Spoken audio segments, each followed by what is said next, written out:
let me go back and kind of talk about, you know, why therapy might not work for you, right? Or why it hasn't worked for you so far.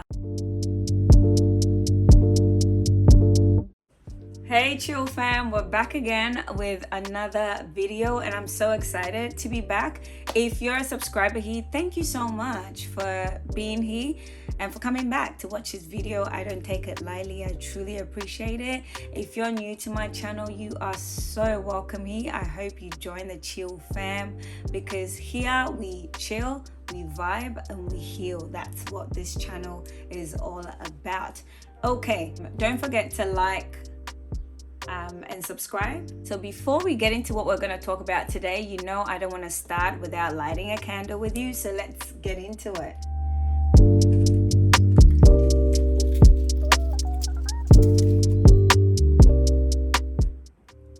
Awesome.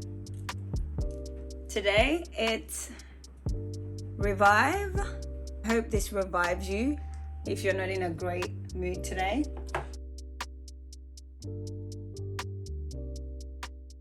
I want to share the healing alternatives that has supported me on my healing journey. And I want to do this because I know that when it comes to healing, most of us shy away from the alternatives that seem foreign to us. That sounds a bit woo-woo because we're like, whoa, I just want to heal, mate. Like, I don't want to have to deal with all the extras or like all the things that seem a bit weird. And I get that because I was like that too.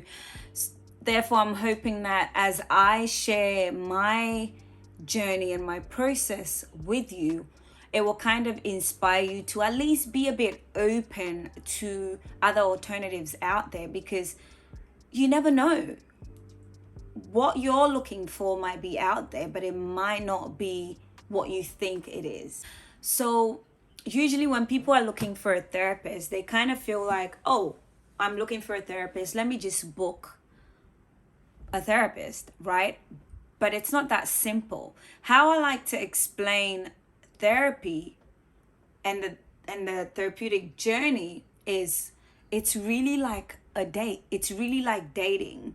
And your first session is really like a first date. So one thing that I tell anyone who is wanting to undergo therapy is to not think that your first therapist or the person you found is the person you're gonna settle on, because it takes a therapeutic alliance, which in the dating world will be like, it takes chemistry, right? Just as it takes chemistry in a dating relationships, it takes chemistry in a therapy relationship, because without that chemistry, aka therapeutic alliance, you're not going anywhere. You're not gonna get anything out of it. One way that I was able to cultivate this therapeutic alliance with my therapist, because today I'm coming from the point of view of a client, not necessarily a therapist. So for me, it was important that the person understood me as a person. I know most of the times people are looking for cultural differences or diversity, or making sure that, you know, they understand me as a Black woman. That wasn't really important for me at the time. I think what was important for me was to feel seen, was to come across a person that saw me as a human being. That's what was important for me. So you need to figure out what's important for you. How do you want to feel in that therapy session? It's very, very important for you to define that for yourself. I want it to feel accepted. I want it to feel like I was understood. I want it to feel like my therapist genuinely cared about me, right? And most importantly, I wanted to know that my therapist was going to call me out, right? I didn't want a process where my therapist was just listening to me and affirming every single thing I said. I wanted a process, a holistic process where it's like, you know, everything coming together. So there's a bit of everything, coming together to form this beautiful blend of a relationship that was supporting my growth. That was very important to me. And how I was able to know that my therapist was going to be that wasn't necessarily at the first session. So I remember my first session wasn't really a session where I kind of went to fully open up, because I didn't really know what to expect out of therapy. I hadn't done it before. Mind you, I was studying to become a therapist, but that's all I knew. I didn't really understand the process, again, from the point of view of being a client. So this was like my first time experiencing firsthand what it meant to be going through a therapy process. I remember the first session was very cordial. It was very comfortable for me. My therapist made sure that I was comfortable, and that was so important for me. And she didn't make sure I was comfortable through what she was saying. It was just her mirroring me. Like, I was really mirrored. It was almost like she was so skilled to recognize my discomfort and stay in that with me, not wanting to change that. So that really helped. And I think there was a question she asked me. So she asked about my background, and she was also open to talking about the fact that she hadn't worked with a Black woman before, but she was open to learning. That for me was, that was all I needed. And I kind of knew that, okay, this therapist is at least good enough for me to start my journey with. And so that's something that I need you to look at if you're looking to begin a therapy journey. Now, I want to kind of talk about my experience with therapy. So I went for therapy for 5 years straight, every week for 5 years. And one thing I noticed, and this is something that I talk about quite a bit, is that I gained a lot of self-awareness, right? My therapist was great. She wouldn't only guide me through being self-aware, she will also guide me through taking action. And I think that's something that, again, a lot of therapy processes don't have, because you have a lot of people who come out of therapy with a lot of self-awareness, but not so much the action part. So they don't really see any growth or progress. But I had that in my session, because my therapist is a no-nonsense woman. Like, she would call me out on my stuff, you know.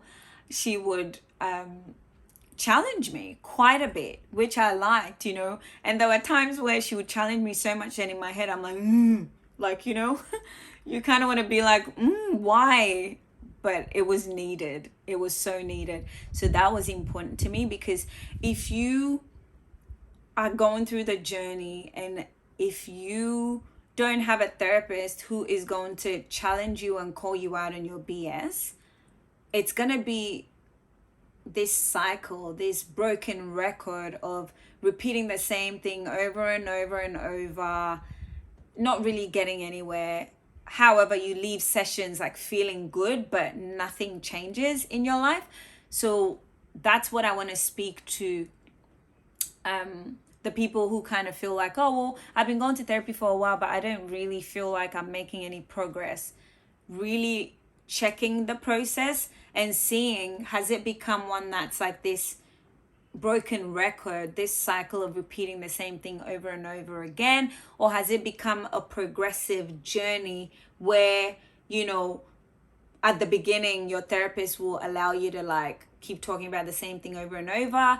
But then as time goes on, your therapist starts to challenge you a bit, to challenge your thinking a bit. And then as time goes on, challenge, you know, your behavior a bit, and look at new forms of behaviors, you know, new forms of ways of doing things in order for you to grow. Because you don't just want to become aware of why certain things are not working in your life. You also want to be able to have the tools and support to shift those things, right, and make progress. So that's important. Another thing that is important to look at is people saying therapy is expensive. Yes, therapy is expensive, and I'm coming from the point of view of a client still, even though I'm a therapist, because I don't want to be biased. From a client's perspective, yes, therapy is expensive, and thankfully my therapist allowed me to have a payment plan, so like a plan that worked for the both of us long term, because I was going to see her long term. So if you are wanting to begin therapy and you kind of feel like, ooh, the cost is quite a lot, maybe approach the therapist that you find that you have this chemistry, and just share where you're at financially and ask if there is a payment plan, a way that feels good but for the both of you, to be able to go through the process without feeling like, it's costing you an arm and a leg. Because at the same time, you want to be able to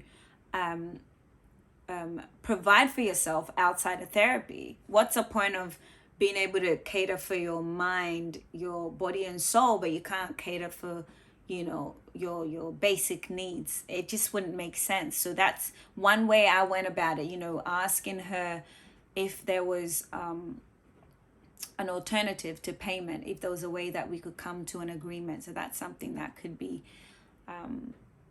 good for you to check in. So yeah, I kind of feel like when it comes to therapy, that's,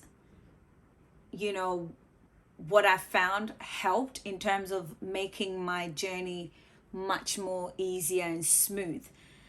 Now, talking about the process itself, for me, therapy transformed my life. It changed my life. And I feel like a big part of that was because of my therapist. Because she was invested in the process as much as I was invested in it.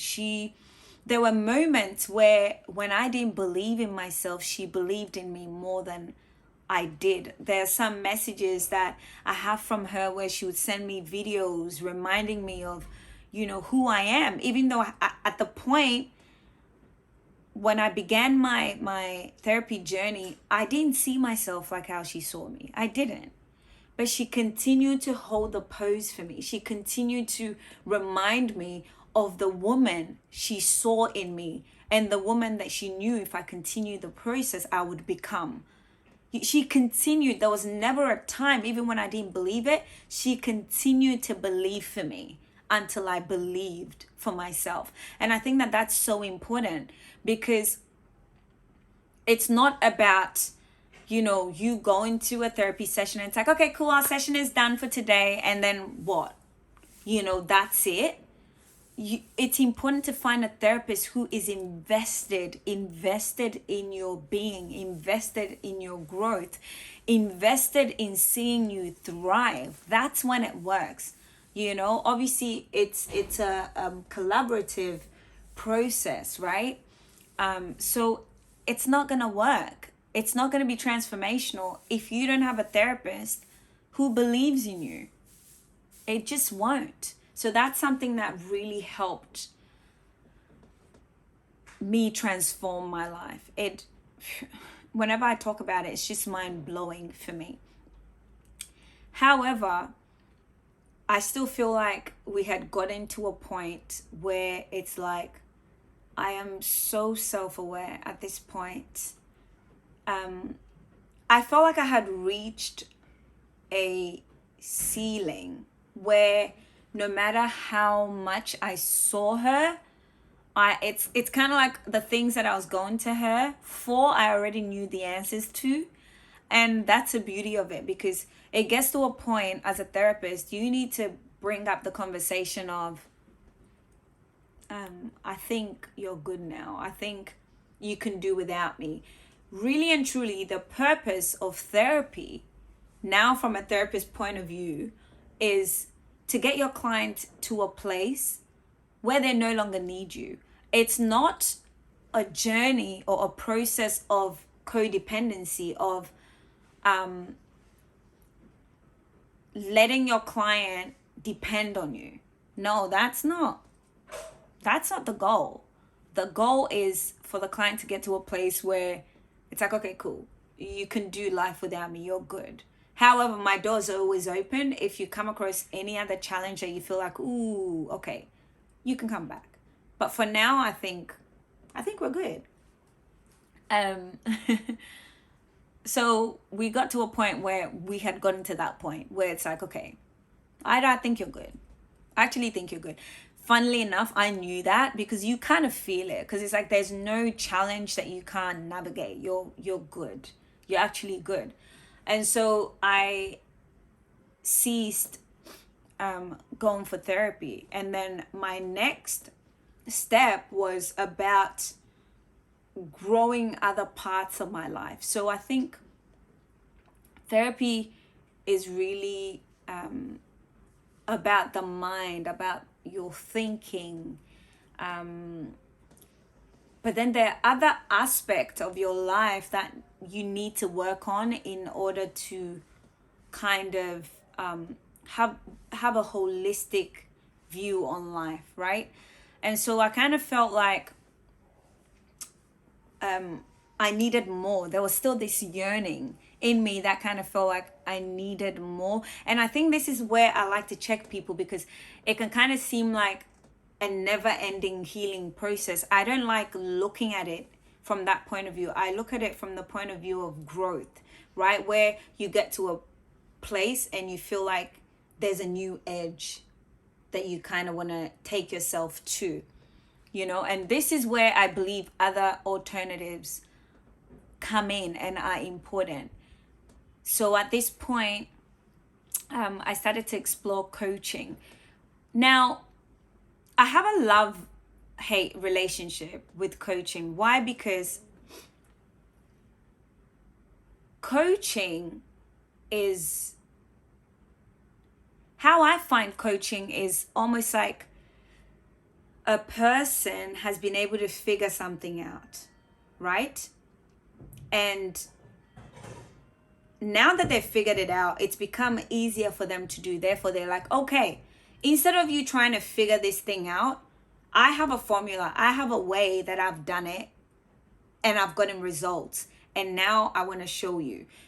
So it's almost like I have this blueprint that you can use to make your life way easier. I think the danger of that is to assume that the 8 billion people on the planet are all the same and one thing is going to work for everyone. You know, I think that's a issue I found with some of the coaching that I engaged in, because it was kind of like, well, this is the way it's done, and if you're doing it this way and you're not getting results, I'm sorry, it's your problem. Like, because it's worked for me. This is my formula. It's worked for me. If it's not working for you, you got to figure yourself out. It's your problem, right? Instead of thinking, okay, I have this formula that's worked for me, but it's worked for me because it's me, right? Me. How can we adjust this formula so it could work for you? Or how can I show you the process that I used to figure out this blueprint so that you can use my process to figure out your own blueprint, right? I feel like that's the element that's kind of missing in coaching. So as much as I want to encourage you to suss out coaching, because it's also transformative, it's important for you to find a coach that is going to teach you the process, right? Not the result, but the process, right? A coach that's not going to be like, hey, I have this way of doing things, and if you follow it, you're going to get XYZ result. No. A coach that's saying, hey, I don't have all the answers, but I have a way that I can guide you to find your answers. That's kind of what you want to be looking at, you know? Because at the end of the day, only you, only me have the answers that we're looking for. Nobody has the answers you're looking for. Therefore, no one can tell you that they have your answer. No one can tell me that they have my answer. But someone can be like, okay, if you're trying to figure out your answer, I've got ways to support you to do that. You know? And I feel like if you find a coach who can do that for you, then you're on your way to massive growth, because they've been able to use this process to help them gain great results. And because they've been there, they kind of know the limiting beliefs, they kind of know how it was, they know the challenges, so they know how to kind of support you and push you. How I like to look at coaching is kind of like having someone there to guide you through the step-by-step process, right? And therefore, when you feel stuck, the person is there, almost like a cheerleader, like, yes, you got it, you can do it, I did it, this is how I did it, you can do it, go for it. You know, I kind of feel like that form of coaching is really supportive and can be really transformational for you. Now, when I ventured the coaching world, there were different elements in the coaching world that I quite liked. So I'm trying to share everything from a client's perspective, or from as a client, more so as a practitioner. And so that's why I'm kind of pausing to figure out how to bring this in.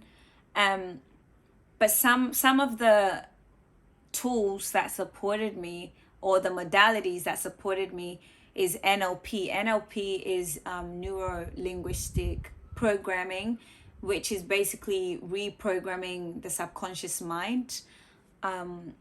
Yes, therapy can support you to reprogram your unconscious mind. It can support you to identify what's in your unconscious mind.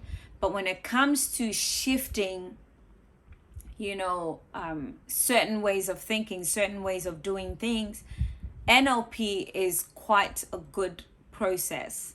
It's quite a good model that really supported me. And I had to open myself up to it, because some of the processes are just weird. It's just weird. And that's why I wanted to share my process, because if you look at how it works, you just be like, yo, that's weird. For example, NLP can help you quit smoking in a second. NLP can help you quit coffee, drinking excessive amount of coffee in a second. These are even some of the trivial things it can support you to do. But obviously, when I first heard it, I was like, whatever. You kind of don't want to believe it until you're there, until it's kind of done to you, or until you experience it, right? Then you're like, oh, okay, so it works.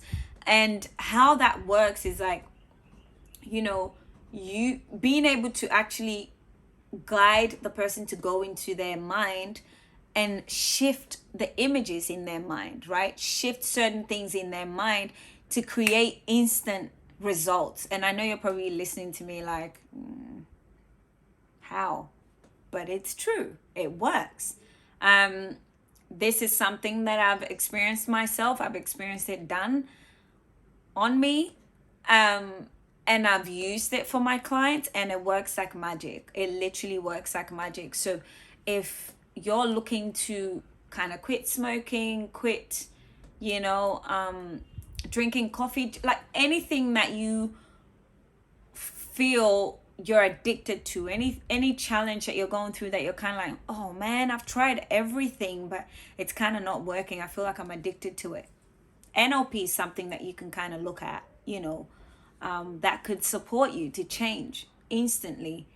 And with NLP, majority of the practitioners, it's pretty straightforward, because we use what we call submodality sheets. So it's a sheet, it's like a process, a one process that majority of the practitioners will follow. So it's not something like therapy where it's like, it depends on the chemistry, it depends on the therapeutic alliance. This really depends on you just finding an NLP practitioner and you just being open to it, really. So when it comes to NLP, it's really about you being open to the idea of this weird thing possibly working for you, because it will work for you. But it's just allowing yourself, giving yourself the permission to try this new alternative that will work. Another alternative or another modality that's really supported me is emotional freedom technique, EFT, so tapping, where really and truly, if you were in any form of emotional distress, you can literally tap it away instantaneously, and again, I know when you hear about these things, it's easy for you to kind of be like, yeah, it doesn't, how? But it works. And that's why for me on my healing journey, it wasn't really about closing myself off to anything. I told myself that I was going to allow myself to be curious. I was going to allow my curiosity to lead. And my whole life, when it comes to any form of healing, my curiosity has led me there. No matter how weird that healing alternative was, I would at least allow myself to try. Yes, there could be some dangers to that, but that's where my intuition comes in.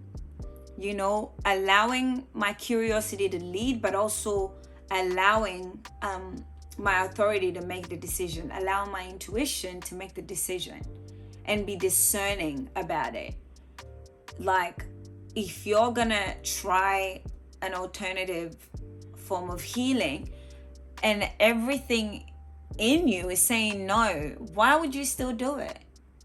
Don't do it, because it might not be right for you.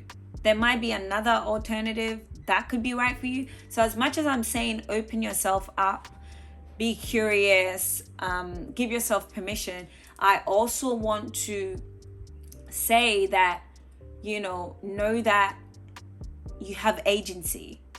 And the beauty of having agency is that you get to decide. You get to discern. You get to allow your intuition to guide the process, regardless of what it is, right? Don't just enter anything blindly. Make sure that it feels good for you.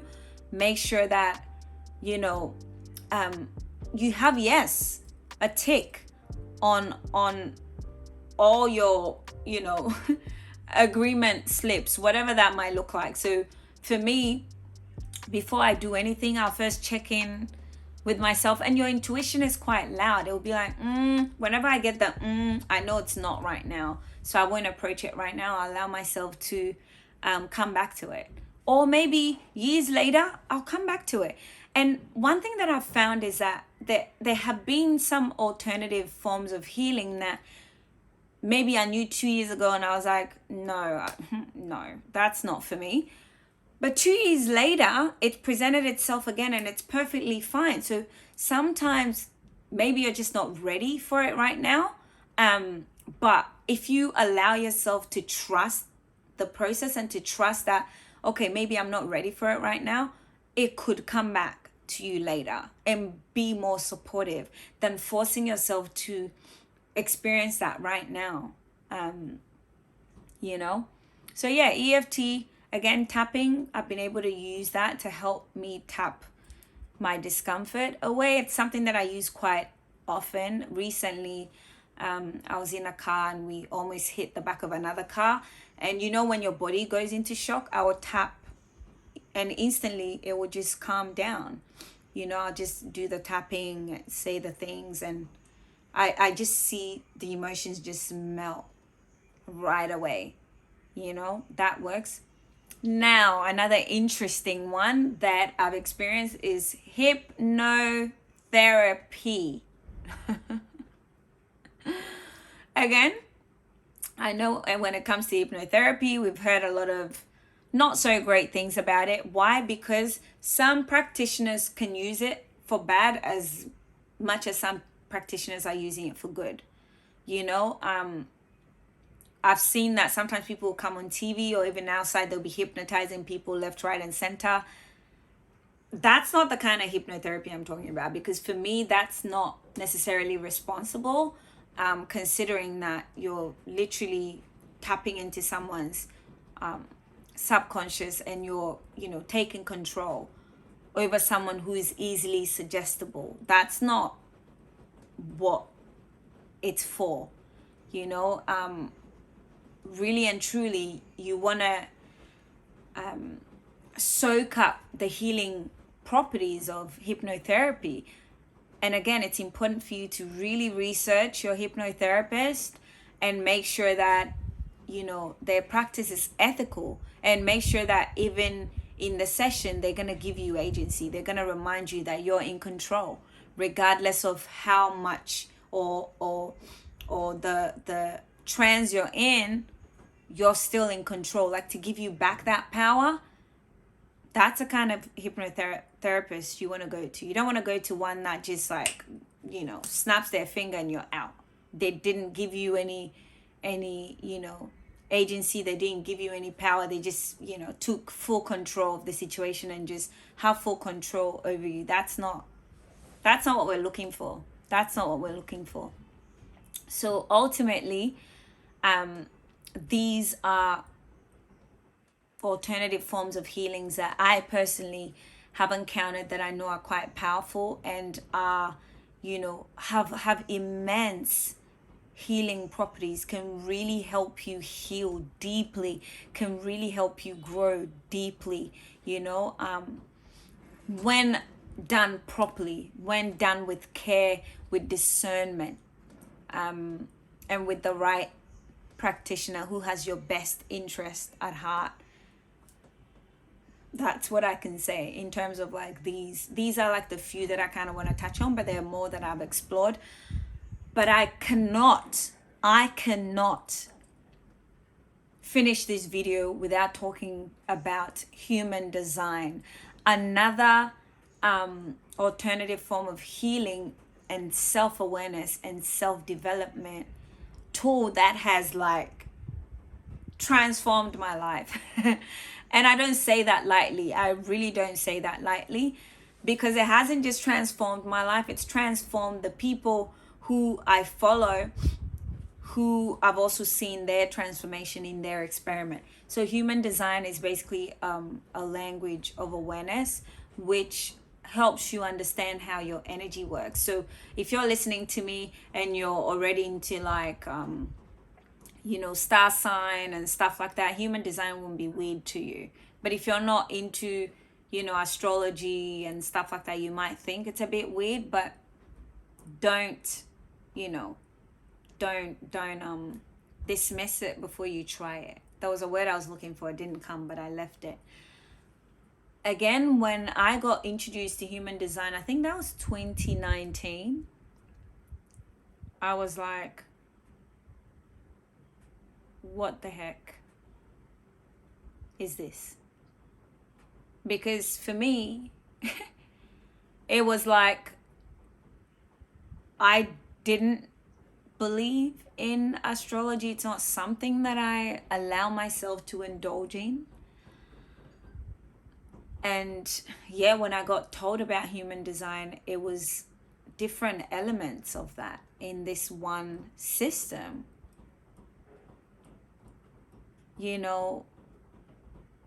That kind of tells me how my energy works and what type of energy I have, and it's just weird. It is as weird as it sounds, but the creative power of this intelligence called human design is just magnificent. And one thing I love about it, I think if you've watched this whole video to this point, the point you're getting from it is that make sure that any form of healing points you back to yourself. If it does not point you back to yourself, it isn't going to heal you. Let me repeat that again. Make sure that any form of healing points you back to yourself. Because if it does not point you back to yourself, there's no healing. And what I basically mean by that is it needs to point you back to going within. It needs to be able to ask you to go within. And that's one thing that I love about everything that I've mentioned in this video. All the modalities point you back to yourself. It tells you that the answers you're looking for is within you. It's not out there somewhere. You're the magic. You're the secret source. So human design basically starts off by saying, this is an experiment. So when you enter, you're going in to this experiment, and it's for 7 years to decondition. I like that, because it's not telling me to take everything as yay and amen. It's saying, look, we're presenting you this thing, experiment with it and see how you go. And the funny thing is, as you begin the experiment, no one has to tell you to continue the experiment, because it's just so mind-blowing. You're just like, wow, how didn't I know this before? But I kind of feel like with human design, you know it when you're supposed to. You meet it when you're supposed to. And now I've coupled human design with what we call gene keys, which is kind of like a brother or a sister to human design. They kind of go hand in hand, but different branches. So it's kind of like the same tree, but different branches, different approach, but it's all going to produce the same fruit, right? Because as long as it's the same tree, the fruit is the same. You're going to get an apple out of it at the end of the day, but an apple from a different branch. Right? Yeah, I'm sure that makes sense. So with all of these alternatives, with all these processes, and with all the growth and the self-awareness and development that has come with it, it really tells me that it's important for us as human beings to allow ourselves to explore, to allow ourselves to be curious about different forms of healing, different ways of doing things, because you never know what you're gonna discover. You just never know what you're gonna discover about yourself. And I truly believe that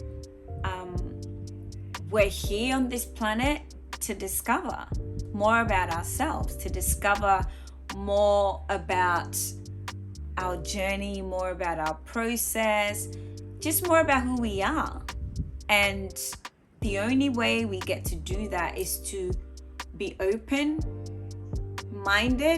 but with discernment.